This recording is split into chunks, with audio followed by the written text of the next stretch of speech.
The crack of a rifle shot echoed through the fog-shrouded hedgerows of Normandy, and Obergefreiter Klaus Becker squeezed his trigger with the mechanical precision that had kept him alive through 3 years of war. Through his scope, the American soldier dropped. Becker's hands moved automatically bolt up, back, forward, down, chambering another round into his Carabiner 98K. 5 seconds. Maybe 6. That's how long the motion took, drilled into muscle memory since his first days at the sniper school in Grafenwöhr. But in those 5 seconds, something impossible happened. The American squadmate, barely 15 meters away, shouldered his rifle and fired 8 shots. Not wild spraying. 8 deliberate, aimed shots that tore through the hedgerow where Becker had been positioned a heartbeat earlier. He pressed himself into the earth, dirt cascading onto his collar, his pulse hammering in his ears. 8 shots. In the time it took him to cycle 1 bolt.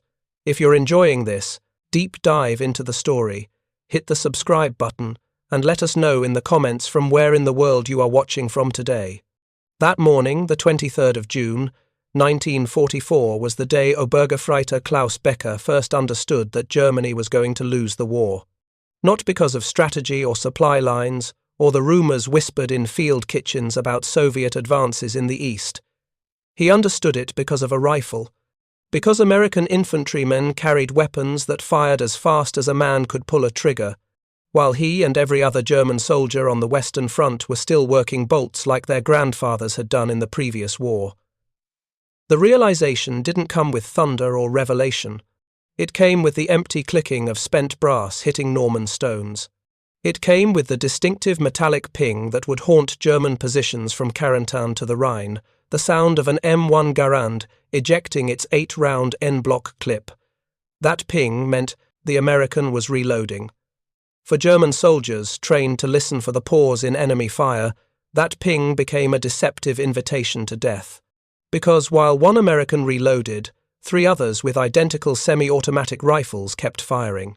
The old infantry tactics, the ones burned into every Wehrmacht soldier's brain, simply didn't apply anymore. Klaus Becker was 26 years old that summer, which made him ancient by the standards of the Hitlerjugend divisions flooding into France. He'd survived the Eastern Front's nightmare, earned his sniper qualification at Sita-Leropi, and carried the cool professionalism of a marksman who'd made over 40 confirmed kills. The Carabiner 98K in his hands was a weapon he knew intimately, a bolt-action rifle descended from the Gewehr 98 that German infantry had carried through the trenches of the Somme. Accurate, reliable, deadly in the right hands. The problem was that accuracy meant nothing when your target could fire 8 times before you chambered your second round. The German army had built its infantry doctrine around the MG-42 machine gun. That's where the real firepower lived. The rifleman's job was to spot targets, suppress, and maneuver. The MG-42, firing up to 1,200 rounds per minute, was supposed to dominate the battlefield. German infantry squads were organized around this principle. 7 or 8 men supported 1 machine gun. It was a doctrine that had worked brilliantly in Poland, France, and the opening phases of the Soviet campaign. But it assumed the enemy infantry carried bolt-action rifles too. It assumed rough parity in individual firepower. That assumption died in the hedgerows. The Americans didn't fight like that. Every single rifleman in an American infantry squad carried an M1 Garand. Not just designated marksmen, not just squad leaders. Every private, every corporal, every man advancing through those Norman fields had a weapon that could empty an 8-round magazine in under 10 seconds. The mathematical reality was devastating. A 12-man American squad could put 96 rounds downrange in the time it took a German squad to fire perhaps 20 shots and reload their MG-42. The Americans didn't need to wait for their machine gun to deploy. They were machine guns. Becker had learned this lesson in the most direct way possible by watching men die. The first week after the invasion, his unit, the 3rd Company of the 352nd Infantry Division, had occupied positions overlooking what the French called the Chemin des Moulins, a sunken road near Saint-Lô. Textbook defensive terrain. High ground, clear fields of fire, interlocking positions. His spotter, a thin boy from Bavaria named Peter Hoffman, had joked about shooting Americans like targets at the range. On the morning of June 19, 1944, an American patrol had moved up that road, 10 men, no heavy weapons visible. Standard German doctrine called for letting them close to within 200 meters before opening fire. Maximum effectiveness, minimal ammunition waste. Becker's squad leader, Feldwebel Ernst Koch, had given the signal. The MG-42 opened up first, that characteristic buzzsaw sound that could cut a man in half. Becker squeezed his trigger, saw an American fall, chambered another round, fired again. The bolt of his carabiner worked smoothly, exactly as designed. But the Americans didn't take cover and suppress. They didn't wait for their machine guns. They turned toward the German position and began firing all of them, simultaneously, a sustained rolling thunder of semi-automatic fire that chewed through the foliage, splintered wood, and filled the air with the scream of ricochets. Becker saw Hoffman's head snap back before he could even process what was happening. The MG-42 went silent, the gunner slumped over his weapon, 3 rounds through his chest. Koch was screaming orders, but the sound was lost beneath the hammering crack of M1 rifles. One American would empty his clip ping, and before that metallic sound had faded, the others were still firing, maintaining a constant, murderous rate of fire that no bolt-action rifle could answer. Becker had survived by not firing a third shot. The muzzle flash from his second round had drawn immediate return fire, 5, 6, 7 shots, ripping through his position in rapid succession.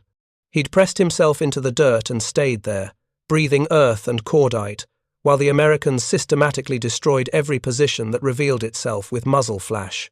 When the firing stopped, 7 of 3rd Company's 2nd Squad were dead or dying. The Americans had taken 2 casualties. They'd been outgunned by defenders in prepared positions, and they'd won anyway because they could shoot faster. That night, Becker sat in a cellar in Saint-Lô, cleaning his rifle by candlelight, trying to understand what he'd witnessed. The Carabiner 98K was an exceptional weapon, accurate to 800 meters in skilled hands, reliable in mud, snow, sand, any condition a soldier might face. German snipers had used it to devastating effect in Russia, picking off Soviet officers at ranges where Mosin Nagant rifles couldn't respond. The weapon wasn't the problem. The problem was that warfare had changed, and nobody had told the Wehrmacht. The Americans had been issuing the M1 Garand since 1936. 8 years before D-Day, they'd already figured out that semi-automatic fire would dominate modern infantry combat. While Germany had poured resources into magnificent tanks and jet aircraft, while they'd perfected the MG-42 and created the Sturmgewehr prototype, they'd left their basic infantry, the men who actually held ground, with a rifle design from 1898.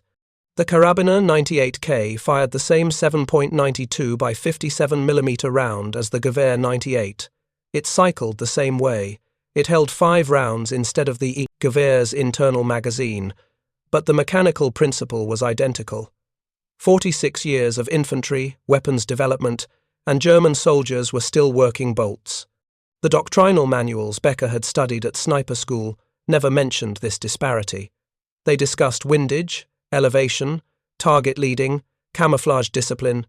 They taught that a skilled marksman with a bolt-action rifle could dominate an engagement because aimed fire beat volume of fire. That had been true in the previous war, when both sides worked bolts. It had even been true in Poland and France, where rapid German advances and tactical surprise overwhelmed enemies before sustained firefights developed.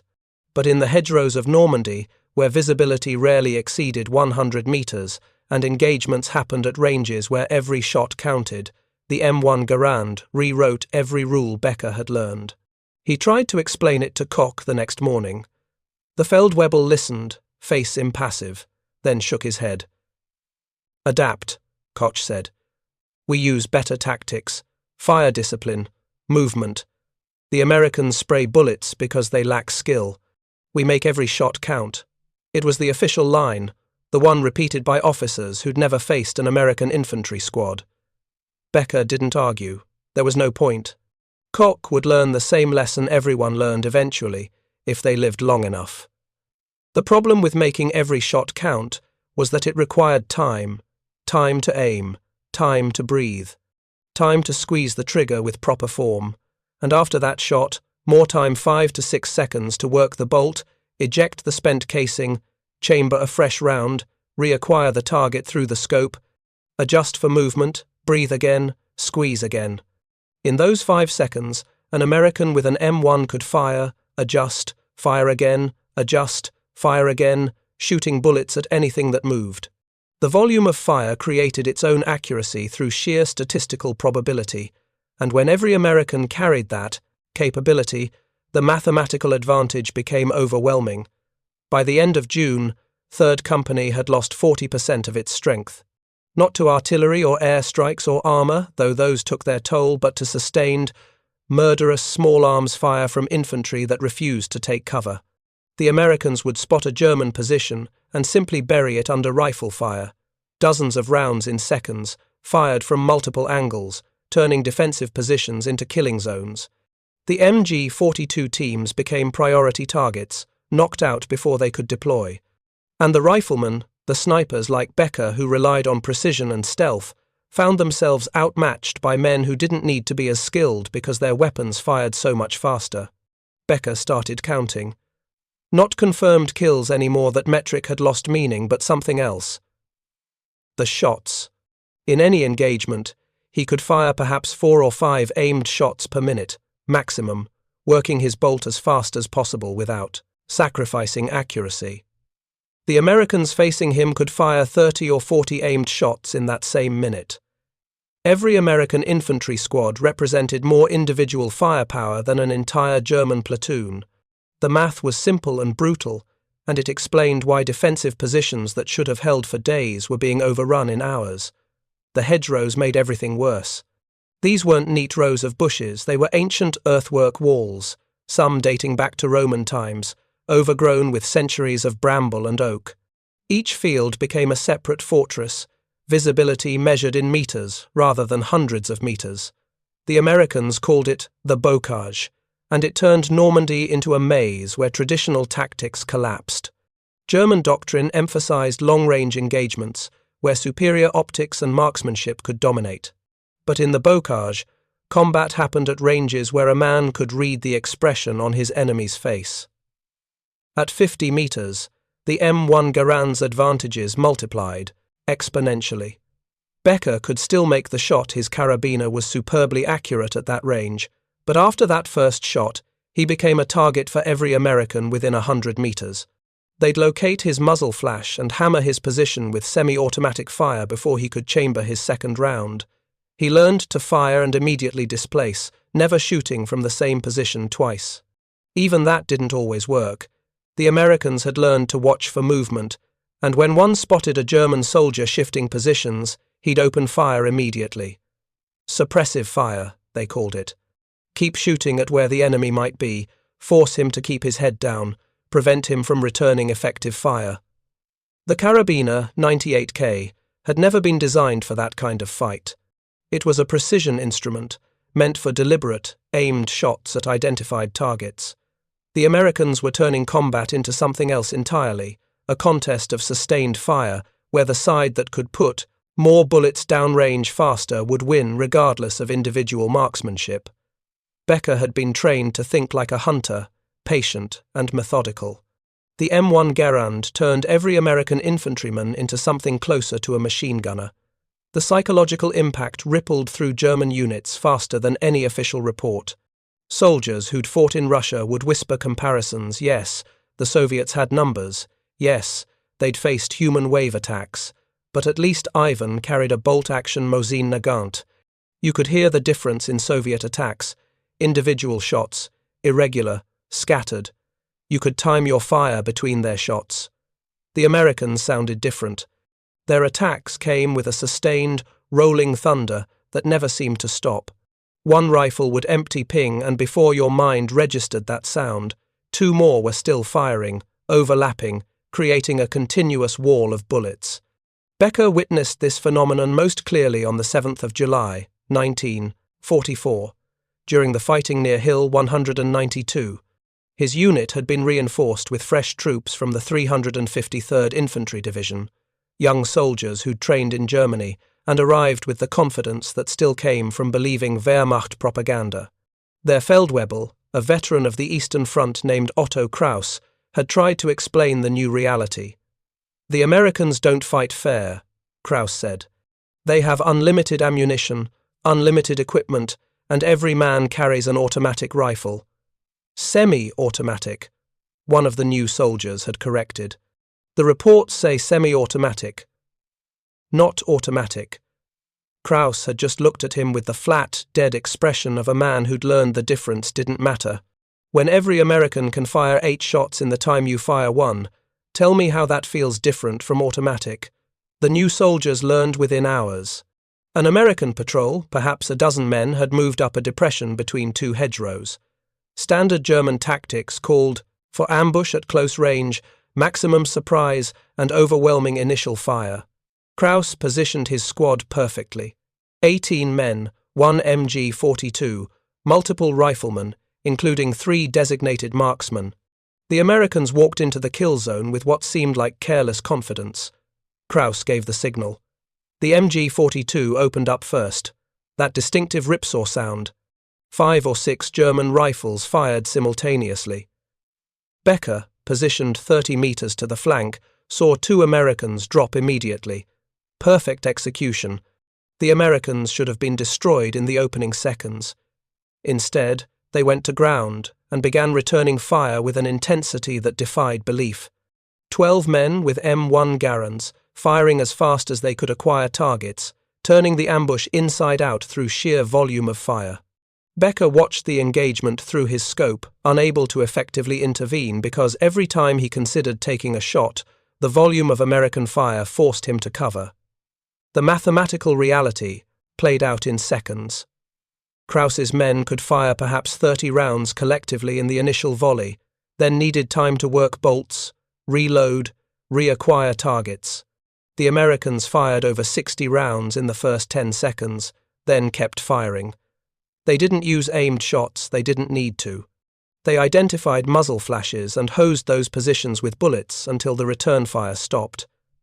The MG-42 gunner died first, 3 rounds through his upper torso before he could traverse to a second target. The assistant gunner, trying to get the weapon back into action, took fire from 4 different directions simultaneously.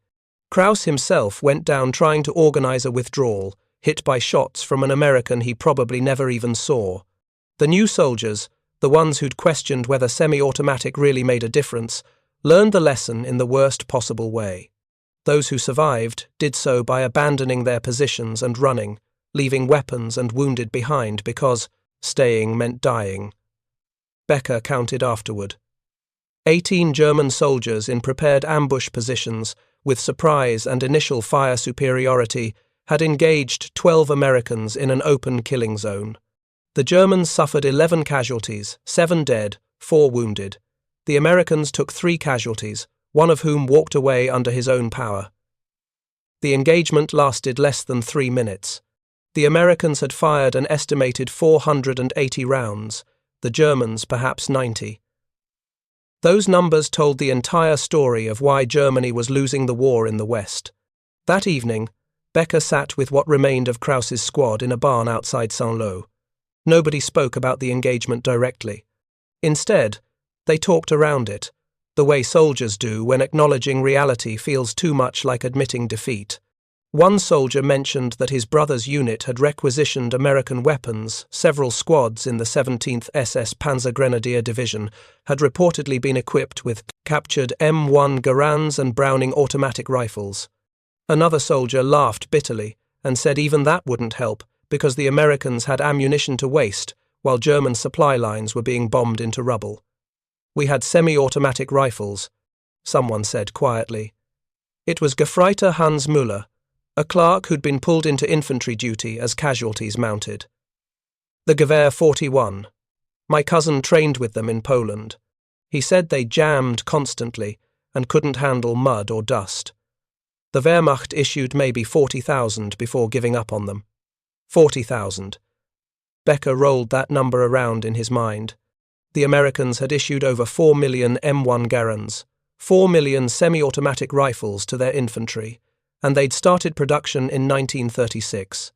The disparity wasn't just technological, it was industrial, philosophical, a complete difference in how the two nations approached warfare. Germany had focused on elite units, superior tactics, advanced heavy weapons. America had focused on equipping every single infantryman with overwhelming individual firepower. In the hedgerows, where battles were won by squad-level engagements, the American approach was proving devastatingly effective.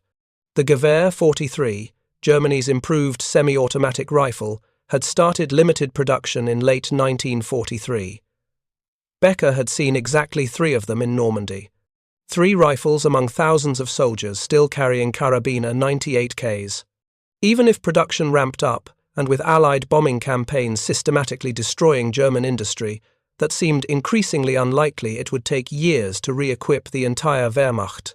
The Americans had already done it. They'd made the decision, invested the resources, and fielded the weapons before the war even began. That was the difference between American industrial capacity and German arms production. The Americans planned for a long war and built the infrastructure to fight it.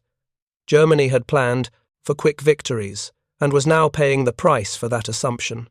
If you find this story engaging, please take a moment to subscribe and enable notifications. It helps us continue producing in-depth content like this. The statistics Becker couldn't know at the time, but which became clear in post-war analysis, were even more damning. The M1 Garand weighed 9.5 pounds loaded, just slightly more than the carabiner 98K's 9 pounds. It was 43 inches long compared to the carabiner's 49 inches, actually more compact. The American rifle fired a 30-06 cartridge that was roughly equivalent in power to the German 7.92mm round. In every measurable specification, except magazine capacity, 8 rounds versus 5, the weapons were comparable. The critical difference was that the M1 Garand loaded from an N-block clip and operated semi-automatically through gas operation. A trained American rifleman could fire all 8 rounds, reload with a fresh clip in under 3 seconds, and fire 8 more. A German rifleman with a carabiner 98K had to manually work the bolt between each of his 5 shots, then reload individual rounds, or use a stripper clip that required careful thumb pressure to avoid jamming. In practical terms, this meant an American infantry squad of 12 men could generate firepower equivalent to a German platoon of 30 to 40 men, at least in the critical first minute of engagement.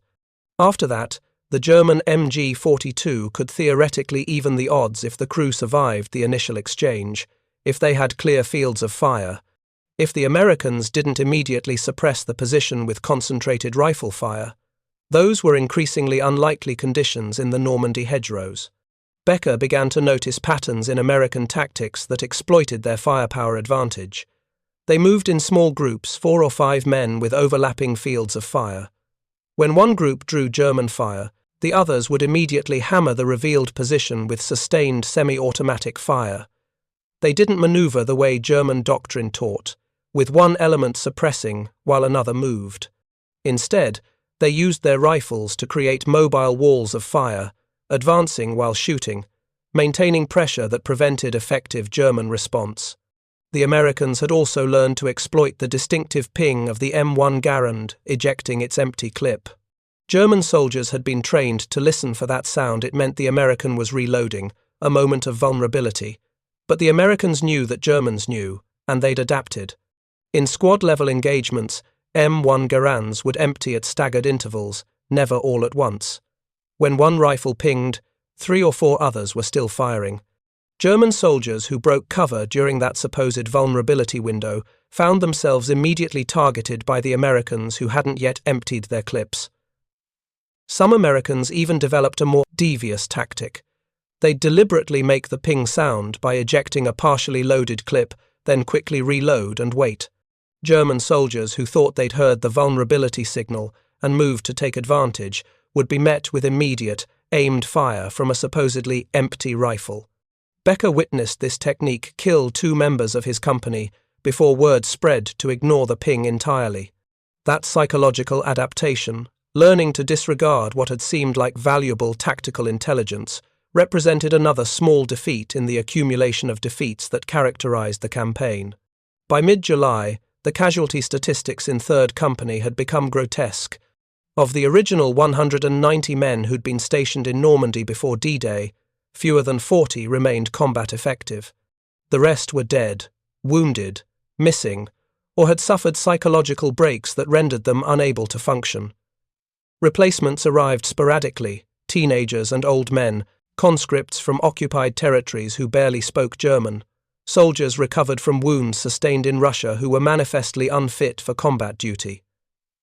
None of them had adequate training for the nightmare of the bocage. Becker found himself training new snipers with a week's notice, handing rifles to boys who'd never looked through a telescopic sight and explaining in clipped, exhausted sentences how to survive. "Fire once, relocate immediately," he'd say. "Don't take a second shot from the same position, ever. The Americans will have spotted your muzzle flash, and they'll bury that position under fire before you chamber the next round. One shot, one position. That's the rule." The boys would nod with wide eyes, trying to absorb in days what Becker had learned over years. Most of them died within their first week at the front, not because they lacked courage or intelligence, but because they'd been trained to fight a war that no longer existed. They'd learned to fire and work, bolt and fire again, the way soldiers had fought since the invention of the bolt-action rifle. That methodology was suicide against an enemy who could fire 8 times before you fired twice. The climax of Becker's education came on the 3rd of August, 1944, during Operation Lüttich, the German counter-offensive at Mortain. It was a desperate gamble, an attempt to cut off American forces that had broken through at Avranches. Becker's unit, what remained of it, had been attached to the 116th Panzer Division for the operation. The plan called for a rapid armoured thrust supported by infantry, exploiting darkness and surprise to overwhelm American positions before their air power could respond. The attack began at midnight. Initially, it seemed to work. German armour punched through American lines, infantry followed, positions that should have been held were abandoned. But by dawn, when Becker's unit moved through the captured ground near Hill 285, the counter-attack had already stalled. American resistance, rather than collapsing, had intensified. And everywhere, the sound, that rolling thunder of M1 Garands, firing constantly, creating interlocking fields of fire that channeled German infantry into kill zones. Becker found himself pinned in a depression with 12 other soldiers, unable to advance or withdraw. Every time anyone moved, American rifle fire would erupt from 3 or 4 positions simultaneously. They weren't taking aimed shots, they were creating a wall of bullets that made movement impossible. The MG-42 team attached to Becker's group tried to set up, hoping to suppress the American position long enough for the infantry to maneuver. The gunner barely got the weapon deployed before concentrated M1 fire 8, 10, 12 shots in rapid succession killed him and destroyed the weapon's receiver. For 6 hours, Becker and the others remained trapped in that depression, unable to move, watching the August sun climb higher, listening to the battle evolve around them. American fighter bombers arrived with dawn, the distinctive sound of their engines signaling the end of any hope for the counter-offensive. By noon, it was clear Operation Lüttich had failed. By evening, survivors like Becker were filtering back through German lines, leaving behind thousands of casualties and any illusion that Germany could achieve offensive success in the West. During the retreat, and by this point, everyone understood it was a retreat, not a tactical withdrawal, Becker witnessed something that crystallized everything he'd learned in Normandy. A German infantry company, perhaps 70 or 80 men, had established a defensive position along a tree line overlooking open fields. Textbook positioning, clear fields of fire, good cover, elevated position. An American infantry platoon, maybe 40 soldiers, began crossing that field in broad daylight. The Germans opened fire at 300 meters. The Americans took casualties. Becker saw at least 4 men go down in the initial volley. But instead of taking cover or withdrawing, the American platoon went to ground and began returning fire. 40 men with M1 Garands, firing as fast as they could work their triggers, putting hundreds of rounds into that tree line in the first minute. The volume of fire was so intense that the Germans couldn't effectively return fire. Individual soldiers would expose themselves to shoot and immediately draw fire from 4 or 5 different Americans. The German position, which should have been dominant, was suppressed by inferior numbers in inferior positions solely because the Americans could shoot so much faster. Within 10 minutes, American mortar fire began falling on the tree line. Within 15 minutes, the Americans were advancing again, still firing, using their rifles to create cover through sheer volume. The German company broke and ran, leaving behind their dead and most of their equipment. Becker, watching from a kilometre away, understood that he'd just witnessed the future of infantry combat. The side with semi-automatic rifles would win. Everything else, tactics, terrain, training, was secondary to that fundamental firepower advantage. The numbers, compiled after the war from both German and American records, tell the story with statistical clarity. During the Normandy campaign from June 6 to August 21, 1944, German forces in the theatre suffered approximately 240,000 casualties. American forces suffered approximately 124,000 casualties. The Germans had been defending, had established prepared positions, had interior lines, and every tactical advantage defensive warfare provided. They still suffered nearly twice the casualties of the attackers, largely because of small arms fire superiority. More specifically, post-war analysis of casualty causation showed that rifle fire accounted for approximately 35% of American combat casualties, but nearly 55% of German casualties in the same period. The M1 Garand and the tactical doctrine built around it had fundamentally altered the mathematics of infantry combat. A German soldier with a carabiner 98K facing an American with an M1 Garand was at a structural disadvantage that no amount of individual skill could overcome in sustained engagements. The Garand's effectiveness went beyond pure rate of fire. The weapon's semi-automatic operation meant American soldiers could maintain their aim between shots. With a bolt-action rifle, the shooter had to break their sight picture, work the bolt, reacquire the target, and fire again. Those seconds of interrupted aim created opportunities for targets to move, take cover, or return fire. The M1 Garand allowed a shooter to keep their rifle shouldered, their cheek on the stock, their eye on the target, and simply pull the trigger again. The cumulative effect of that sustained aim, multiplied across an entire infantry squad, created a level of suppressive fire that bolt-action rifles simply couldn't match. German attempts to counter this disadvantage came too late and in insufficient quantities. The Gewehr 43, when it finally reached frontline units in meaningful numbers in late 1944, was a competent semi-automatic rifle. But by then, German industry was collapsing under Allied bombing, raw materials were scarce, and transportation networks were in chaos. Perhaps 400,000 Gewehr 43 seconds were produced, total compared to over 5 million M1 Garands. The disparity wasn't just in design or doctrine, it was in industrial capacity, in the ability to equip an entire army with modern weapons rather than small numbers of elite troops. Becker survived the Normandy campaign, though survived might be too generous a word for what he experienced. He was evacuated in mid-August after taking shrapnel from American artillery near Falaise. The wound wasn't severe, but it was enough to get him out of the pocket before the encirclement closed. Tens of thousands of German soldiers weren't as fortunate. The Falaise Gap became a killing ground, and among the lessons learned there was this. American infantry with M1 Garands could hold defensive positions against numerically superior German forces attempting to break out. The weapon that had revolutionized offensive operations proved equally effective in defense. After recovering from his wound, Becker was assigned to training duty in Germany. He spent the winter of 1944 teaching sniper techniques to boys who would never have time to learn them properly, trying to condense years of experience into weeks of instruction. He told them about the M1 Garand, about the sound it made, about what it meant when every enemy soldier could fire as fast as a machine gun. Some of them listened. Most of them were dead within months, killed on the Eastern Front, or, in the West, fighting a war that Germany could no longer win. The weapon that haunted Becker's training lectures, the M1 Garand, had been designed by John Cantius Garand, a Canadian-American working at the Springfield Armory.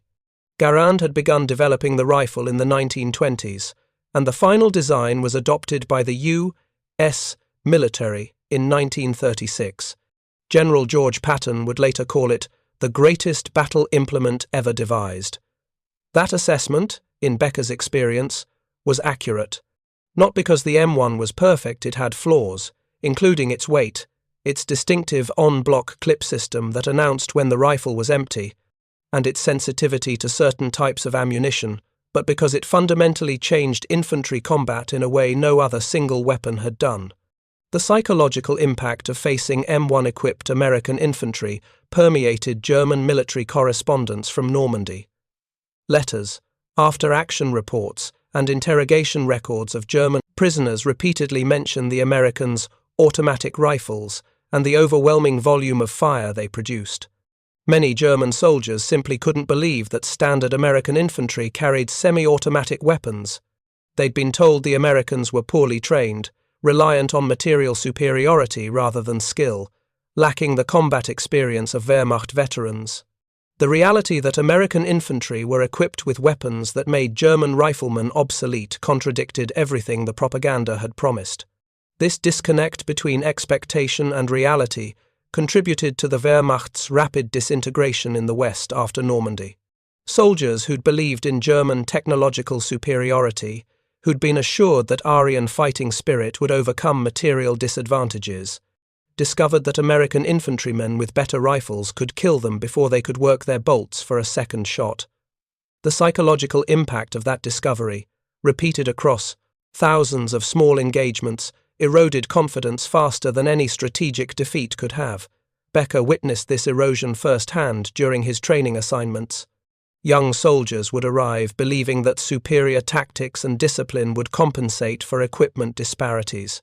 Within hours of their first lectures, where veterans like Becker described the reality of fighting M1-equipped infantry, that confidence would evaporate.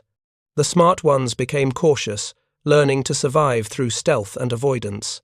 The others clung to doctrine and propaganda and died implementing tactics that no longer worked. The final irony, and Becker came to appreciate irony deeply during those last months of the war, was that Germany had actually possessed the industrial capacity to produce semi-automatic rifles in sufficient quantities.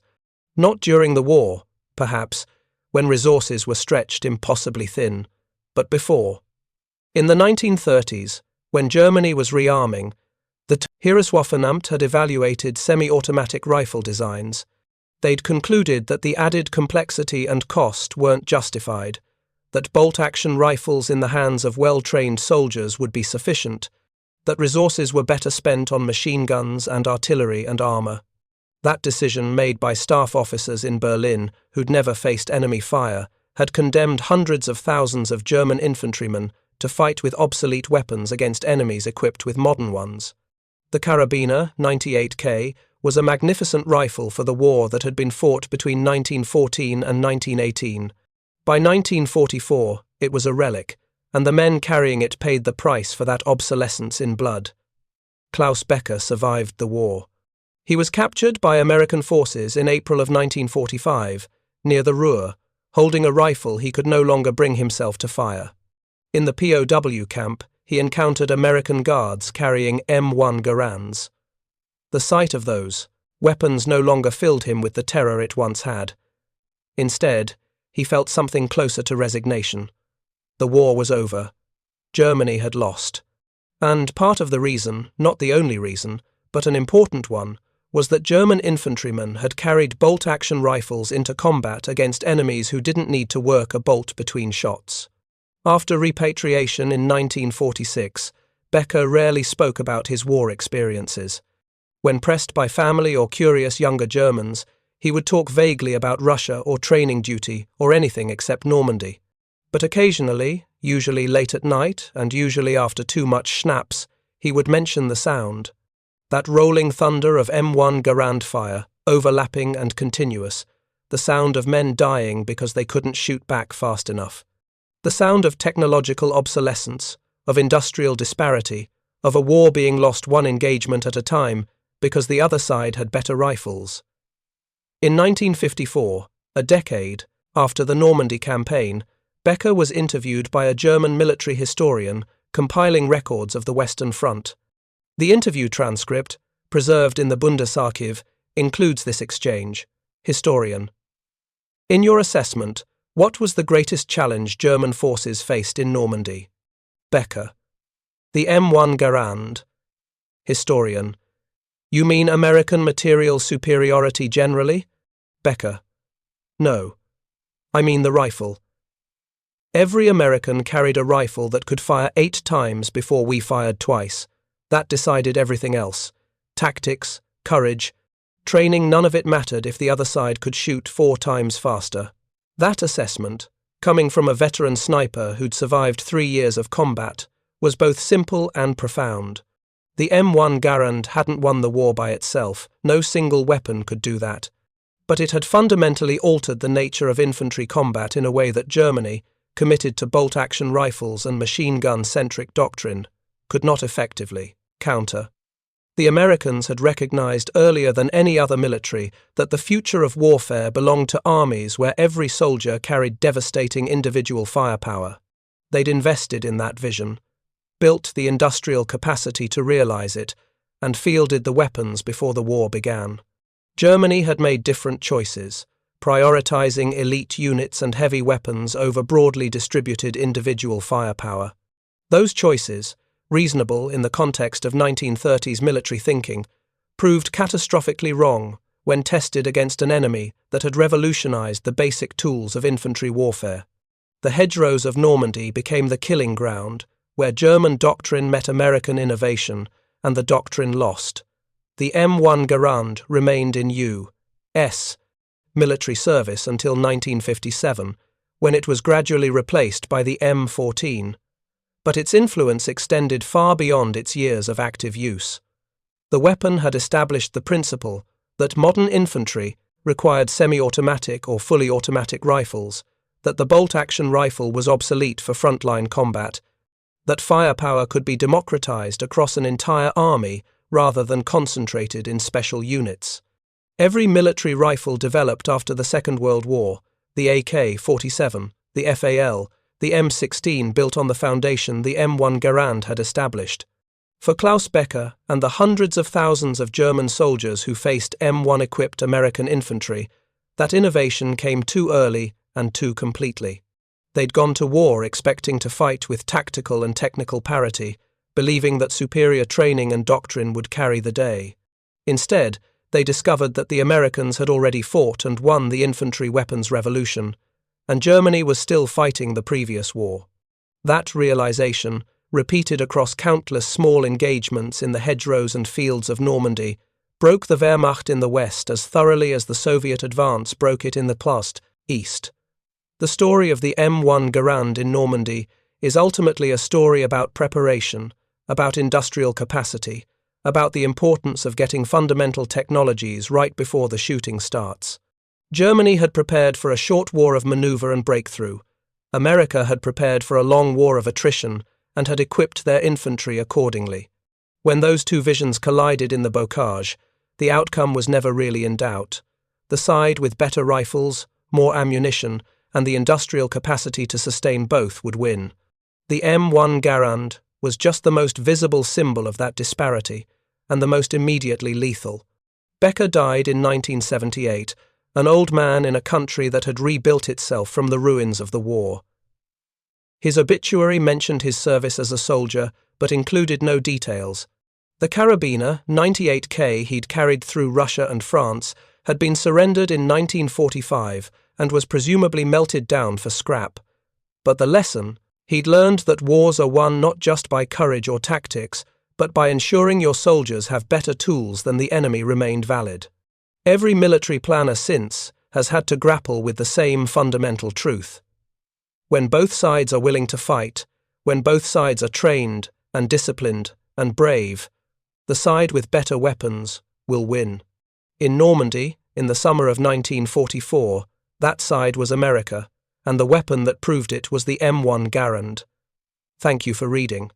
For more detailed historical breakdowns, check out the other videos on your screen now, and don't forget to subscribe.